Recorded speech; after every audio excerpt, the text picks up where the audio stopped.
지난주는 제가 요나서 2장 요나의 기도 가운데 특별히 1절과 2절의 말씀을 주로 다루었습니다. 하나님의 낯을 피하여 도망쳤던 요나가 그에게 닥친 고난으로 말미암아 다시 여호와의 낯을 구하는 자로 변해가고 있음을 살펴보았어요.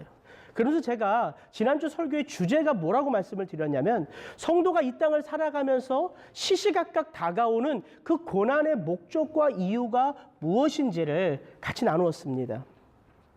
하나님은 성도가 경험하는 고난을 모르시지 않으세요. 또 외면하시지도 않으세요. 왜냐하면 이 땅에 속한 모든 자의 삶을 주관하시는 분은 바로 하나님이시기 때문이에요. 그래서 이 땅을 살아가는 자 아주 작은 미물일지라도 하나님의 주권 아래 있음을 우리가 믿어야 된다 말씀을 드렸습니다. 그래서 고난을 경험하면 하나님 도대체 내게 왜 이러십니까? 우리가 이렇게 하나님께 기도할 수 있잖아요. 하나님 도대체 왜 이런 어려움을 저의 삶 가운데 허락하여 주셨습니까? 원망 섞인 기도를 할 수 있는데 오히려 하나님은 그렇게 기도하는 우리들에게 이렇게 되물을 수 있다고 말씀을 드렸어요. 도대체 사랑하는 아들아 딸아, 너에게는 나는 도대체 누구니? 너는 지금까지 도대체 누구를 위하여 어떻게 살아왔니? 여러분, 이 질문은요, 고난 앞에 서서 그 고난을 통해서 정직하게 하나님을 대면하지 않고서는요, 들을 수 없는 질문이에요.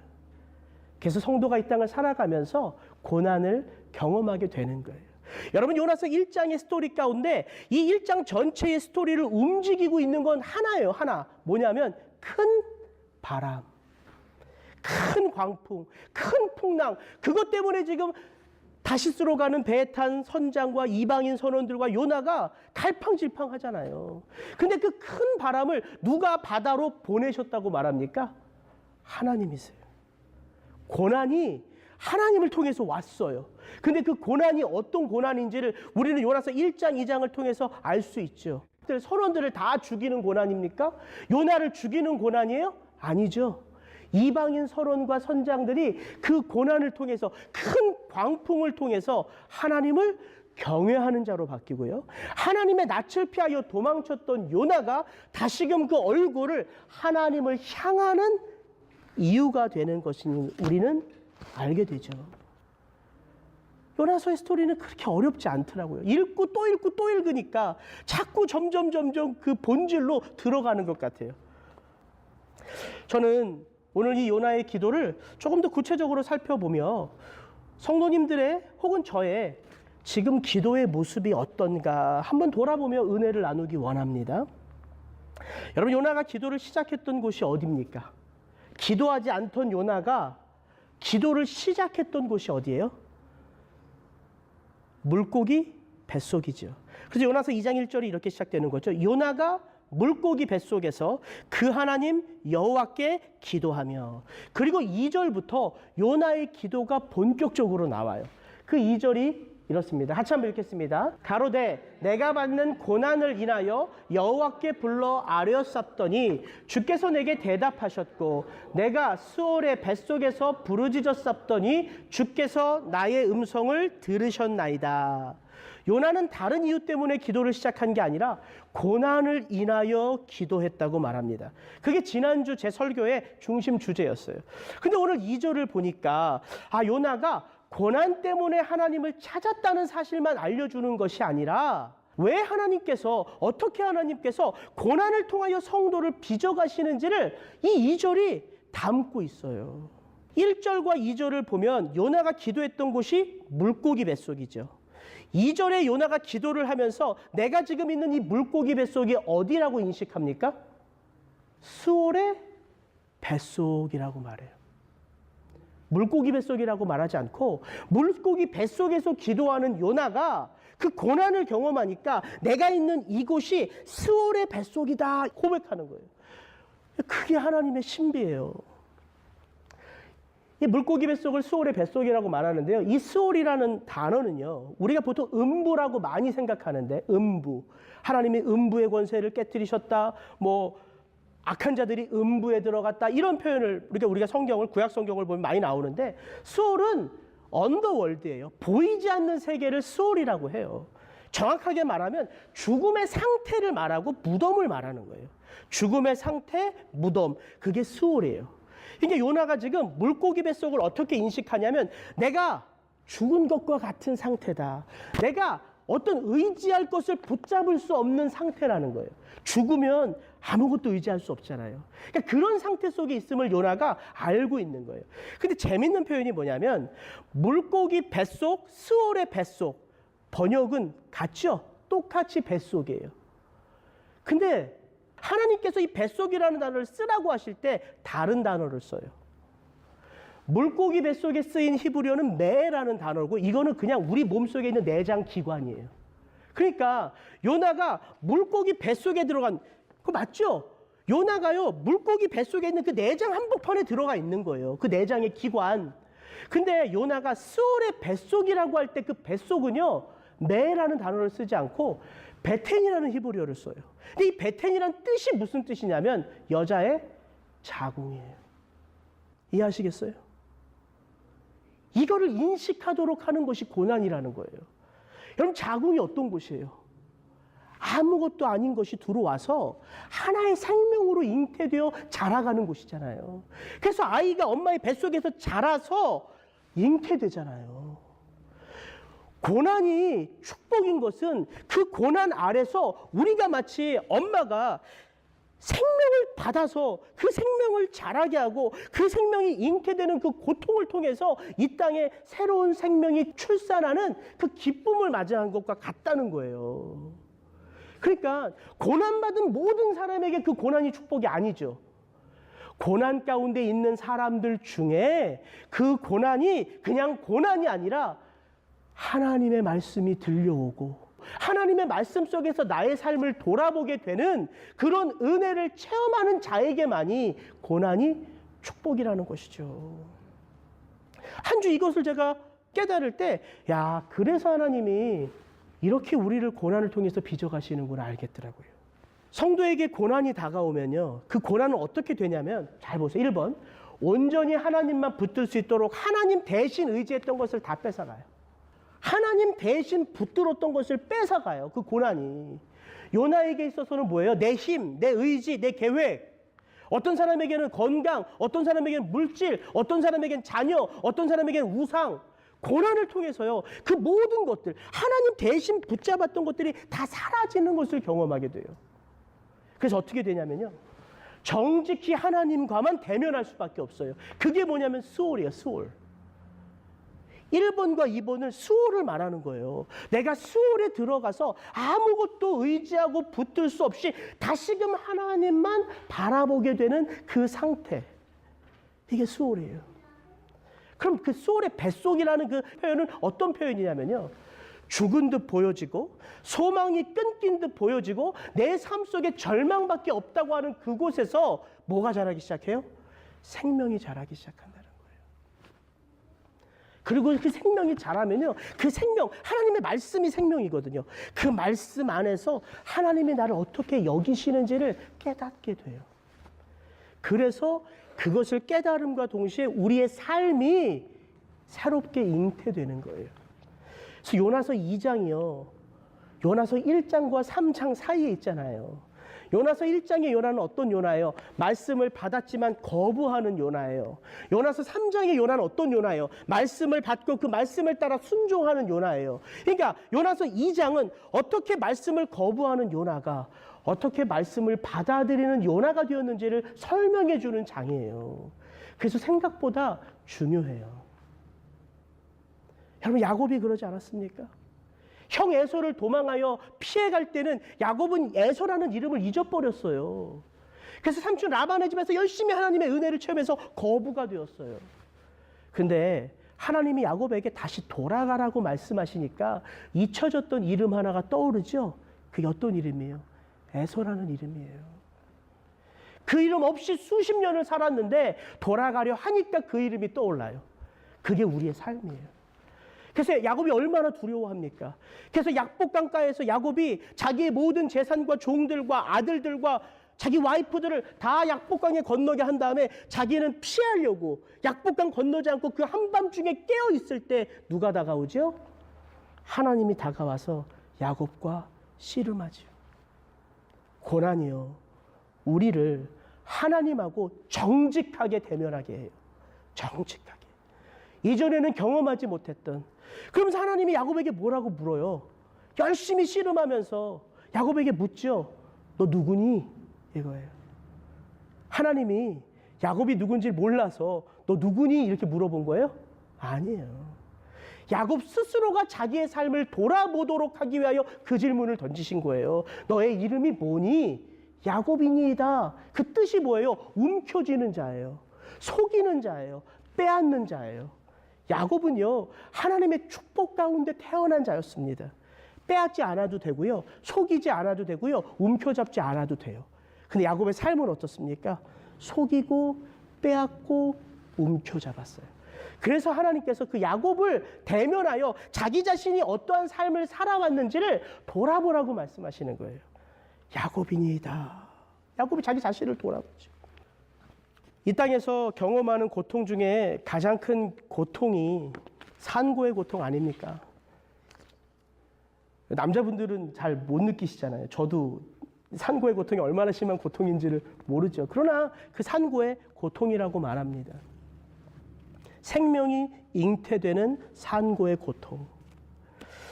고난 속에 새로운 생명이 빚어지는 것을 성경은 마치 여인이 한 생명이 그 뱃속에서 자라 잉태되는 것과 똑같다고 표현해 주고 있어요. 그러면서 제가 어떤 마음이 들었냐면, 야, 요나가 지금 이 일련의 과정을 거치면서 하나님의 말씀에 순종하는 자로 변해가는 그 과정들을 성경은 참으로 귀중하게 다루는구나.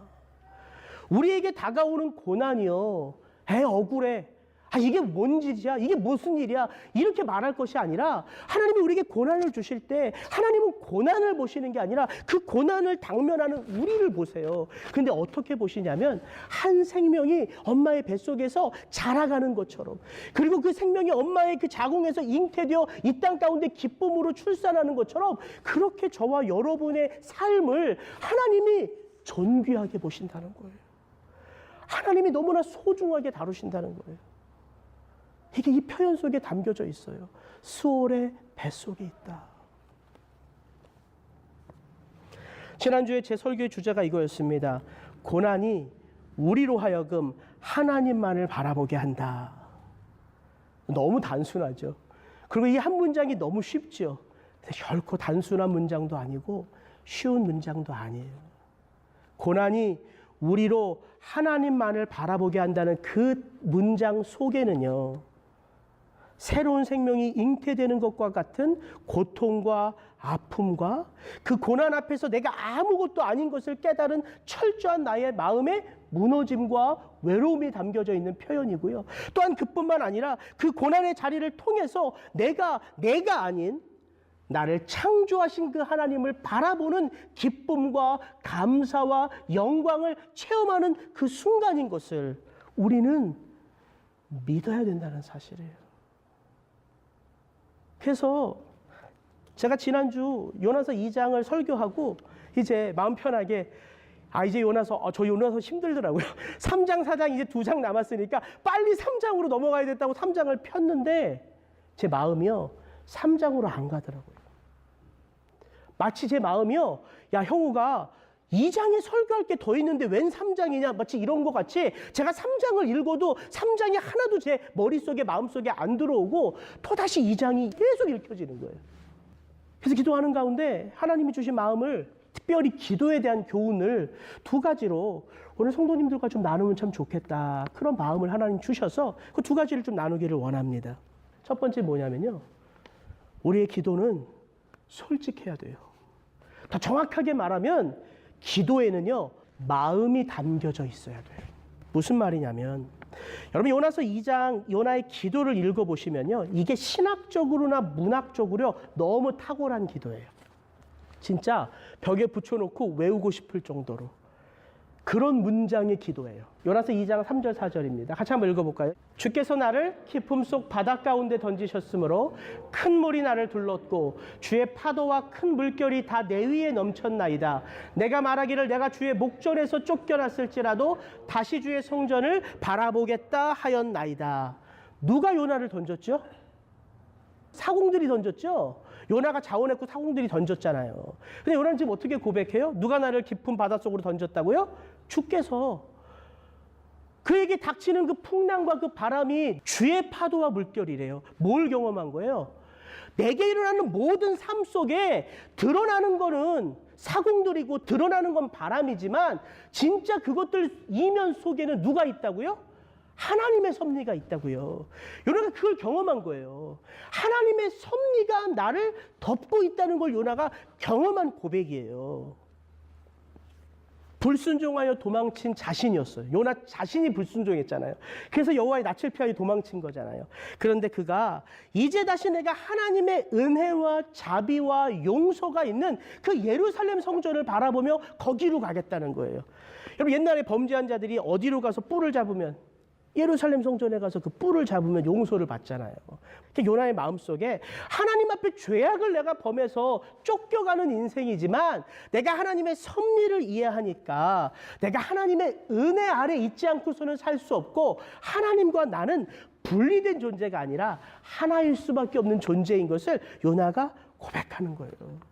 그러면서 5절, 6절에도 보면 기가 막힌 문학적 표현을 써요. 내 영혼이 물에 잠겼고 내가 저 산 아래 갇혔는데 그 문빗장에 걸려서 내가 나아갈 수 없을 때에 내가 주께 기도하였더니 주께서 나를 그 구덩이에서 건지셨다. 굉장한 문학적인 표현이에요. 이게 사실은. 그렇게 고백해요. 그러면서 요나의 기도가 어떻게 마무리되냐면요. 8절 9절입니다. 한참 읽겠습니다. 시작. 무릇 거짓되고 헛된 것을 숭상하는 자는 자기에게 베푸신 은혜를 버렸사오나 나는 감사하는 목소리로 주께 제사를 드리며 나의 소원을 주께 갚겠나이다. 다 하나님 잘못 믿고 이방의 우상신전을 믿어도 나는 그 하나님 바르게 믿고 감사하며 찬송하는 삶을 살겠습니다로 요나의 기도가 끝나요. 요나의 기도가 참 훌륭한 기도예요.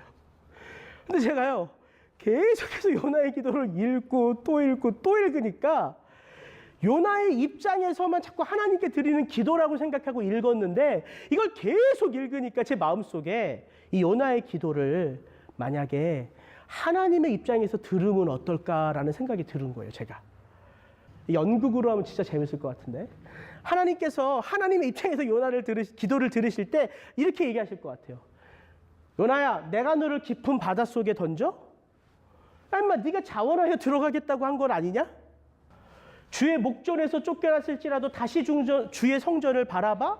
요나야, 나 너 쫓아낸 적 없다. 내가 언제 너더러 예루살렘 성전을 보라고 했니? 니느웨로 가라고 했지?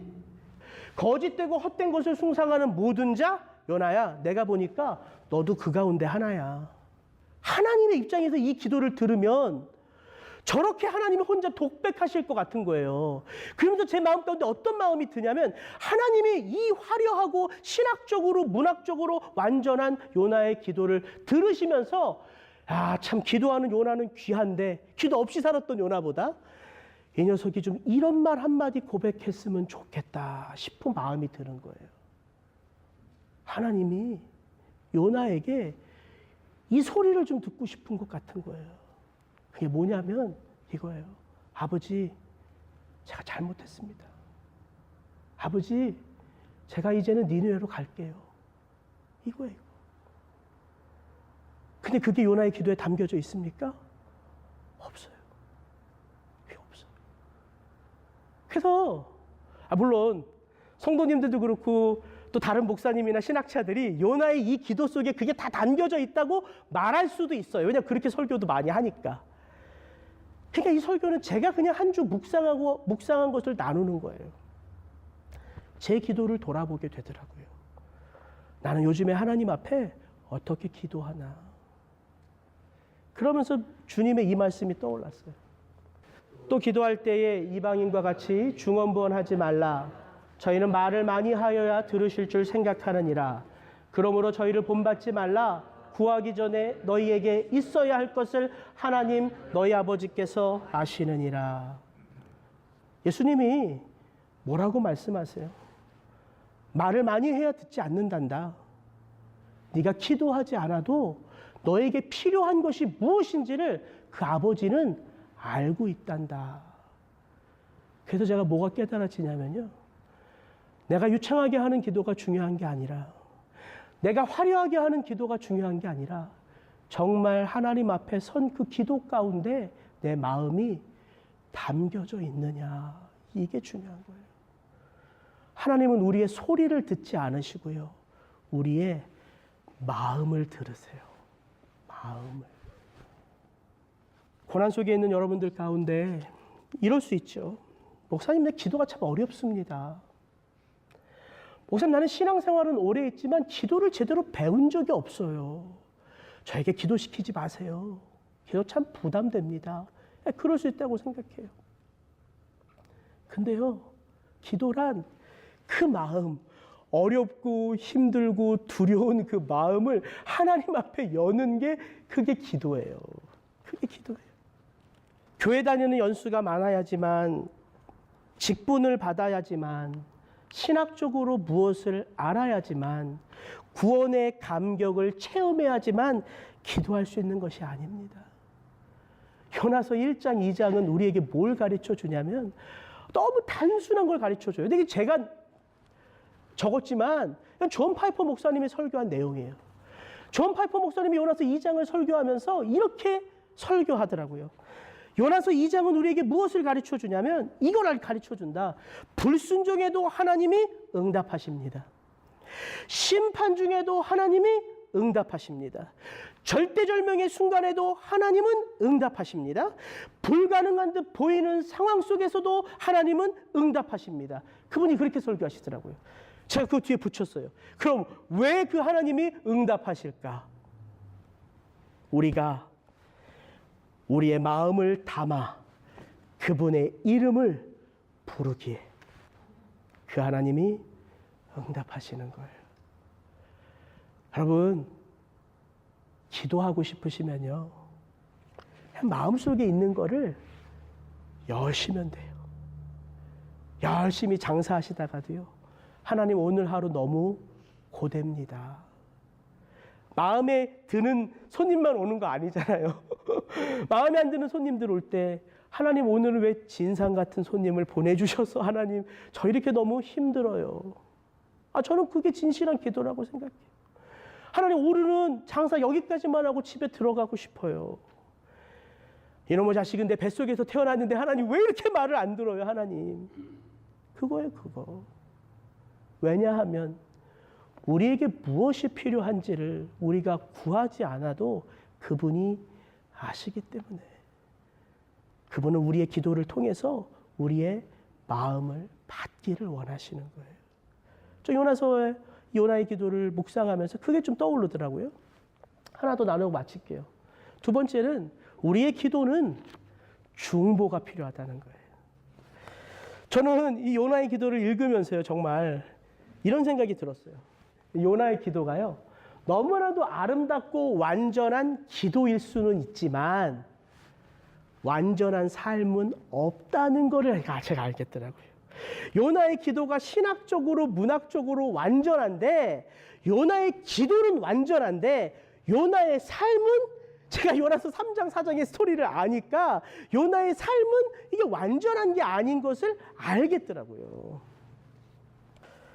여러분, 요나의 기도 몇 가지만 이렇게 봐도요, 좀 대단하죠. 내가 받는 고난을 인하여 여호와께 불렀다거나, 이거 굉장히 신학적으로 중요한 신학적인 띠어러지죠. 띠어러지. 고난 속에 찾는 하나님. 내 영혼이 내 속에서 피곤할 때 여호와를 생각하였다고 말하죠. 그리고 뭐라고 말합니까? 감사의 목소리로 주께 제사를 드리며, 9절의 후반부에 보면 요나가 위대한 표현을 해요.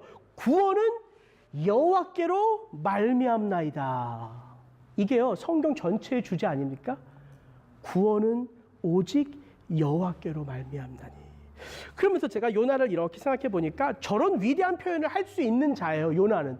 왜냐하면 요나는 선지자였어요. 요나는 하나님의 음성을, 하나님의 말씀을 들었던 자였습니다. 뿐만 아니라 요나는 하나님의 권능을 체험했던 자였어요. 요나는요, 주옥 같은 시편들을 아마 달달 외웠을걸요. 요나는 모세의 율법과 역사서의 내용들을 꿰뚫고 있는 자였을 거라고요. 그는 선지자였기 때문에. 그러나 저는 요나서 1장의 요나와 요나서 3장 4장의 요나가 다르지만 같다는 것을 알았어요. 요나서 1장의 요나는요, 하나님의 낯을 피하여 도망치는 요나였어요. 그러나 요나서 3장과 4장의 요나는요, 하나님의 낯을 바라보지만 여전히 그는 하나님을 몰라요. 여전히 그는 하나님을 판단하고 있고요. 여전히 그는 하나님의 말씀에 순종하는 듯 보여지지만 자기 생각, 자기 주장, 자기 의지가 있어요. 그러니까 이거죠. 저는 정말 요나를 읽으면서 이게 딱 저 같다는 생각을 너무 많이 해요. 하나님, 저는 뭐 모태신앙이긴 하지만 하나님 없이 살아갔던 우리들과 하나님 안에서 거듭나 살아가는 우리들이 다른 나입니까? 아니죠. 여전히 나예요. 하나님 없이 살아가는 나, 하나님 안에서 스트럭을 하며 살아가는 나, 이거라는 거죠. 그래서 요나의 기도를 읽고 또 읽으니까 우리의 기도는 완전할 수 있어도 우리의 삶은 완전할 수 없기에 우리의 삶에는 중보자가 필요한 거예요. 누가 우리의 중보자입니까? 예수 그리스도. 우리는 그분 안에서 그분의 이름으로 기도하며 그분의 영광을 위하여 살아가요. 성령 하나님, 우리가 그분의 이름을 부르며 그분의 영광을 위하여 살아갈 때 우리는 누구와 함께 동행하며 살아가요? 성령 하나님. 성령 하나님의 인도함을 받으며 성령 하나님의 역사를 체험하며 성령 하나님의 열매를 맺어가는 거 아닙니까? 여러분, 우리 모두가 다 그 예수 그리스도 성령 하나님의 손길이 필요한 존재인 것을 아시면 돼요. 그러면서 이상하게 이 요나의 기도를 읽고 또 읽고 또 읽으니까 누구의 기도가 제 마음 가운데 이렇게 오버랩 되냐면요, 예수 그리스도의 기도였어요. 이에 말씀하시되 내 마음이 심히 고민하여 죽게 되었으니 너희는 여기 머물러 나와 함께 깨어 있으라 하시고 조금 나아가사 얼굴을 땅에 대시고 엎드려 기도하여 가라사대 내 아버지여 만일 할만하시거든 이 잔을 내게서 지나가게 하옵소서. 그러나 나의 원대로 마옵시고 아버지의 원대로 하옵소서 하시고. 너무 솔직하지 않으세요? 우리 주님. 우리 주님 너무 솔직하세요. 두렵고 떨리는 그 마음을 제자들에게도 알려주시고요, 하나님께도 알려주세요. 내가 하나님인데 이렇게 마음속에 있는 두려움을 감추지 않으세요. 나 두렵고 떨린다. 내가 이제 져야 할 그 십자가 앞에서 너희들 나를 위해서 기도해 줄 수 없니? 이분은 하나님에게도 솔직하실 뿐만 아니라 함께 했던 제자들에게도 솔직하세요. 그리고 예수님은요, 그 기도하실 때 하나님의 뜻을 먼저 이야기하지 않으셨어요. 예수님이 어떤 분이에요? 창세전에 그 십자가를 지실 것을 알고 이 땅에 오셨잖아요. 근데 이 땅에서 사시는 동안에 예수님의 마음 가운데 그 십자가를 좀 안 지고 싶다는 마음을 하나님 앞에 고백하세요. 아버지요, 할만하시거든 이 잔을 내게서 지나가게 하옵소서. 너무 솔직하지 않으세요? 그러면서 예수님의 기도의 마지막은 뭐예요? 내가 아버지를 믿사오니 나의 원대로 마옵시고 아버지의 원대로, 아버지의 뜻대로 되게 하기를 원합니다. 그러면서 예수님은 자기의 생명을 그 풍랑 바닷속에 던져 넣으신 거예요. 요나와 예수님 너무 똑같지 않습니까? 정말 악하다고 생각하는 니느웨에 가서 복음을 외치라고 하는 그 말씀을 들은 요나와 저 하늘에서 이 땅을 바라보며 이 죄악 가운데 있는 우리들을 향하여 너가 내려가서 저주를 위하여 구원하라는 말씀을 받은 예수님과 너무 똑같아요. 근데 다르죠. 그래서 예수님이 말씀하신 거예요. 요나보다 더 큰 이가 너희 가운데 있느니라.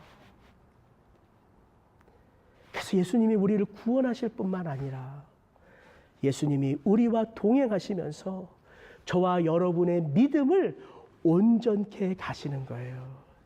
그래서 히브리서 기자가 말하는 겁니다. 믿음의 주여 또 온전하게 하시는 이인 예수를 바라보자. 기도란 나의 뜻을 이루기 위한 수단이 아닙니다. 기도란 내가 고백한 대로 하나님이 일하시게 하는 주문도 아닙니다.